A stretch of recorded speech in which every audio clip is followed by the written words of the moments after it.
আর আজকে 8 বছরের বাচ্চাটা, 10 বছরের বাচ্চা, 10 বছরের একটা বাচ্চার উপরেও কি মুসলমানের কোনো কন্ট্রোল নাই? ক্লাস 8-এ পড়ুন না একটা ছেলের উপরে মা বাবার কোনো নিয়ন্ত্রণ নাই? কথা বলেন না কেন?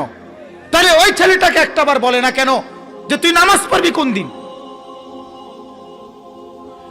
বলেন মিয়া, কেন এত ডাকাত হয়ে গেলাম? কেন এত পাষাণ হয়ে গেলাম? হায় হায় হায় হায়, আহারে মুসলমান, এতগুলো ছেলে এই দোকানগুলোর মধ্যে যে আড্ডা দিচ্ছে, এগুলো মাগরিবের নামাজ পড়ছে? আমি তো মাগরিবের, আমার বয়ান এখানে মাগরিবের নামাজের পরে আবু বকর ভাইয়ের সাথে আমি কথা বলছি, মাওলানা আবু বকরের সাথে। এরপরে আমি জামাত পড়ে ওই যে আব্দুল মজিদ কলেজের গেটে